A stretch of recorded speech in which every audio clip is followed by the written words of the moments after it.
Yo, what's good, y'all? So Kamoon here, and we back with another video. And today we're gonna talk about why the real estate market is absolutely cooking right now. I mean, cooking. Let's get into it. I guess I got my swagger back.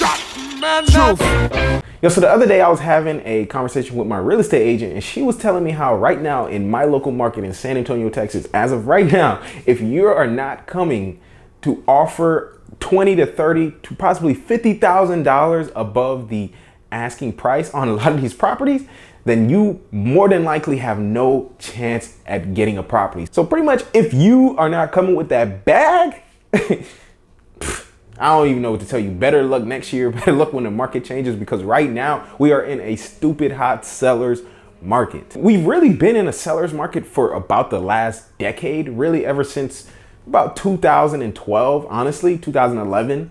But over the last 12 months, it has just been exponential growth in terms of what we've seen in the past. We've never seen real estate prices like they are today. Things are super inflated, super overpriced. And so that's what today I want to get into, why that actually is. It's so crazy because literally houses are getting 50 plus, 70 plus all cash offers. All cash offers on one property, 50. And there, to me, we can't just brush this under the rug. There has to be an explanation as to why this is actually happening. As of now, summer 2021, median home prices are up 19% since this point last year. 19%.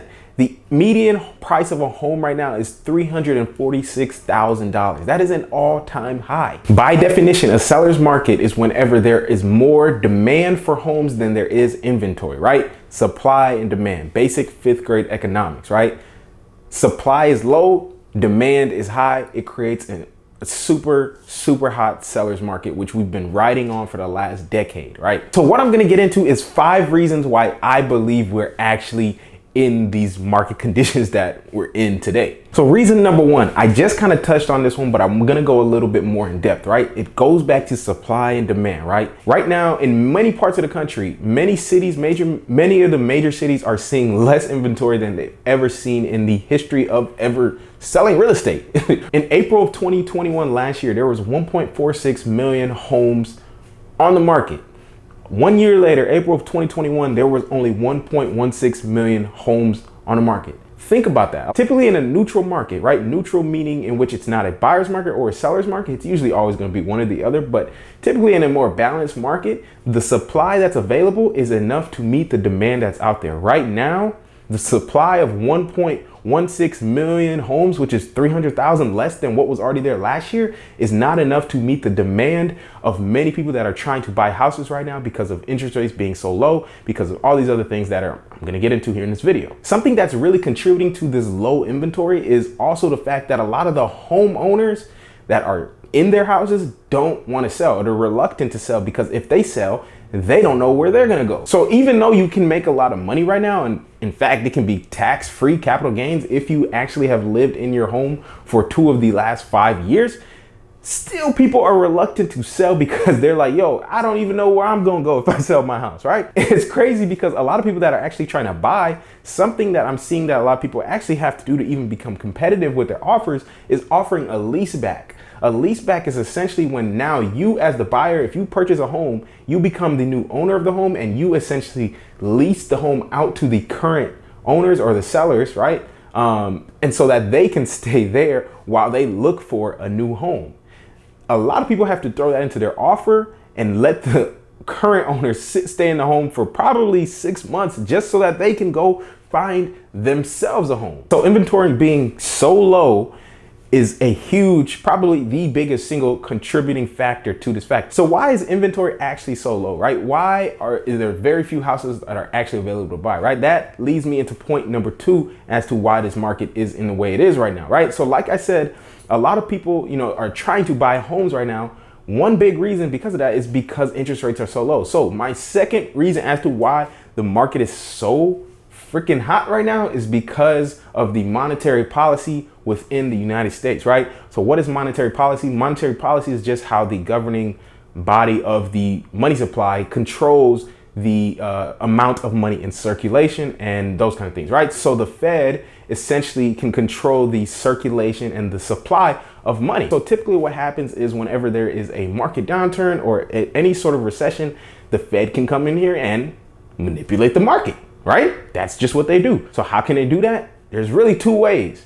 The first way is something we call quantitative easing, which is essentially just money printing, right? So by printing money, they can control the amount of money that's actually in circulation, right? In fact, 20 to 40% of all dollars in circulation were printed just within the last 12 months. So why is that actually important though? I mean, let's think about it. If there's more money in circulation, what does that mean for the items that are currently being denominated in dollars, right? So what do I mean by that? So a lot of the homes and a lot of the houses, obviously, they're all denominated in dollars. That's our currency. So if there's more dollars out there, that means the current dollars become weaker. And that means it takes more of them to buy anything, right? So it's not the fact that homes actually get better. You can't tell me that in the last year, something transcendent or revolutionary happened within building or even real estate that made these homes become 19% more valuable, right? It's not that. It's that the dollars actually became weaker that these homes are denominated in, right? Because those homes are being valued in dollars, the dollars get weaker. That means it takes more dollars to buy those homes. So that means the prices of those homes have to go up because it takes more dollars. People don't realize that the dollars they're buying them with are weaker dollars than they were last year though. So that's the first way that the Fed actually controls money supply. The second way the Fed controls the money supply is by manipulating the federal funds rate, which is essentially just manipulating interest rates. So whenever the market is in a downturn or recession, they will lower interest rates to encourage people to go borrow money and spruce up or stimulate the economy, right? Or whenever the market is doing really well, they might raise interest rates so that they can control how much money is actually being spent out there and discourage people from going to borrow money. Back after the 2008 financial crisis, housing crisis, the government decreased interest rates, right? So we're at relatively low interest rates. But then after, 2020, we know what happened with COVID.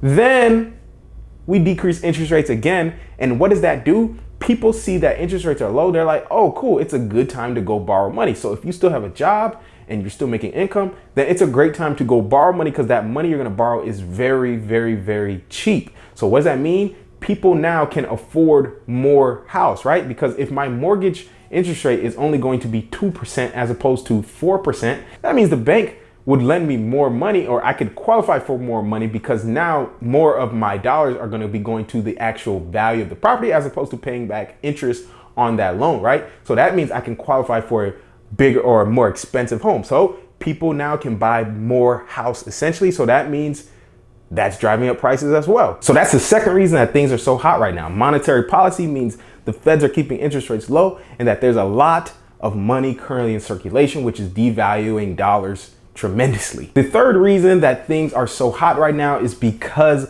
of the new WFH, which if you are not hip to the lingo, it means work from home policies that are being implemented everywhere. A lot of companies are saying you don't even need to come back to the office. So a lot of people are working from home. So what does that mean?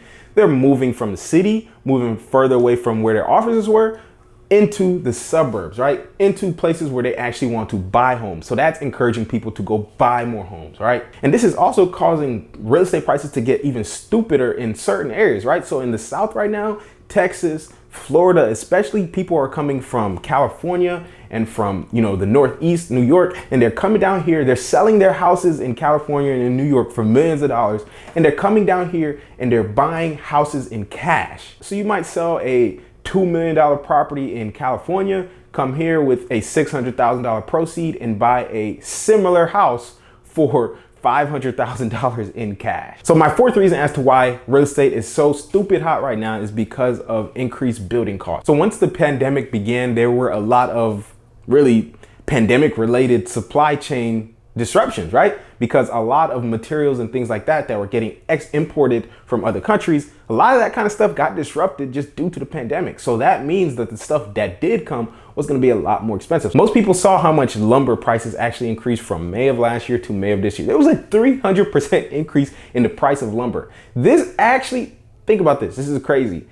The fact that lumber prices got that high meant that the average cost of a newly built home went up by $36,000 just because lumber became so expensive. Because think about it, the builders, obviously they have to factor in the fact that their material costs become more expensive, so they have to sell that house for more dollars so they can still be profitable. Another contribution to this too has just been the fact that a lot of the workforce has, obviously been aging, right? Where a lot of the boomers are retiring, a lot of that, those people, those older generations, they're retiring, they're leaving the workforce, especially with these physically, manually demanding, labor intensive jobs like home building and construction. A lot of those people are leaving.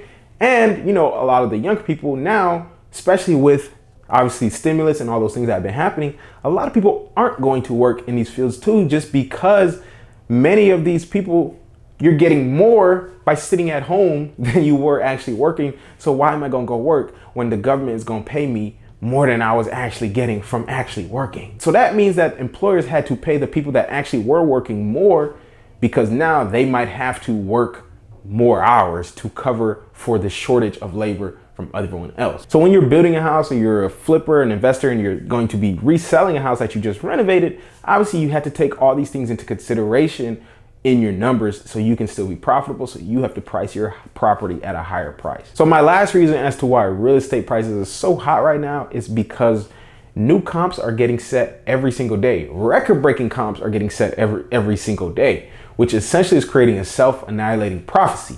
Let me explain. Right now, everything that gets listed or is getting sold is going above asking price. Remember what I said in the beginning. My agent even told me that if you're not coming with $20 to $30 to $50,000 above the asking price, you're most likely not going to get the house. So you're competing with 20 people. Everyone's offering $20,000 above asking. So what does that actually mean? That means when these houses are actually closing $20,000 to $50,000 above the list price, the new comps are getting set at that closed price, not at the list price. It's getting set at the sold price, right? So what is a comp? A comp is how you can value what your property, your residential property is going to be worth, right? So as an appraiser, or as a real estate investor, if you're going to value what you think your house could be worth if you're going to sell it, then you would look at the other houses that have recently sold within the last 6 months in that area. So you would say, cool, this house ended up selling for this amount of money, not the ask price. The sold price was that $20,000 to $50,000 above this. So that means if I'm going to be listing a house, I'm saying, cool, that one sold for that price.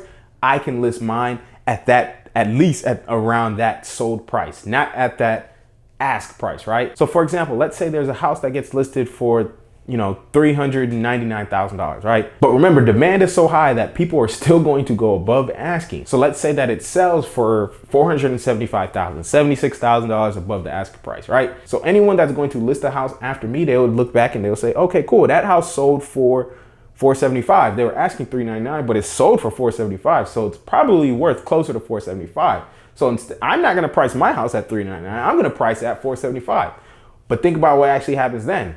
Everything is going above asking. People are coming in with the mentality that they have to come in above asking, no matter how high it is. People are thinking, obviously to an extent, people are saying, I got to come in above asking. So now the people that are looking at this house that is $475, they're like, okay, I might have to offer $50,000 above asking. So now that house ends up closing at $525 instead of $475, right? So now that house set a new comp for the next guy. So the next guys now, they're going to list their house. Instead of saying, okay, that one was asking $475, but it closed at $525.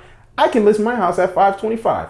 And what happens? It's a cycle. It's a self-annihilating prophecy. It just goes over and over and over, and prices just continue to increase because comps, new record-breaking comps are getting set every single day. So all these things that are happening right now are contributing to the real estate market that is just stupid hot right now. Just ridiculously hot. Who knows when it's really going to turn? Nobody has a crystal ball. Everyone can guess. Everyone has an estimate. Everyone has a prediction. Everyone has their reasoning as to when and why it would happen, but nobody really knows. But you got to understand that the strategies that worked 3, 4, 5, 6, 7, 8, 9, 10 years ago, no longer work today. You have to be more creative because now there's more people that are trying to buy houses, especially if you're investing. I'm not talking about a primary residence. I'm talking about as an investor, you have to be creative to make a deal work today. Because you remember, I always say you make money when you buy. So if you don't know that you made money the day you bought this property, then you probably bought a bad deal. So make sure you know you made money. And in order to know that you made money on a deal, you have to be creative today. You can't just look at a property and say, oh, that's not a good deal, that one won't work. You have to say, how can you make this deal work? Maybe I can add a bedroom. Maybe there's an unfinished basement. Maybe I can add square footage. Maybe I can rent by the rooms, right? Maybe I can put a tiny house in the backyard because it's on a corner lot, right? There's something you can do to be more competitive that can make the deal actually work for you. So that's what I implore everyone to do. Don't just go buy anything, because right now you can lose a lot of money because you could be buying stupid high. So I'm not telling you what to do. I'm just telling you, if you are going to go buy, which I'm never going to say not to go buy, because you, like I said, we don't know when the market could change. So you just have to be very smart. You have to be very creative right now in order to get good deals. But yeah, anyways, that's it for this video. Hope y'all gained something of value from it. If you did, hit that thumbs up button for the YouTube algorithm so that they know that this is good content that needs to get pushed out there, and share some more. But other than that, I will see y'all in the next one.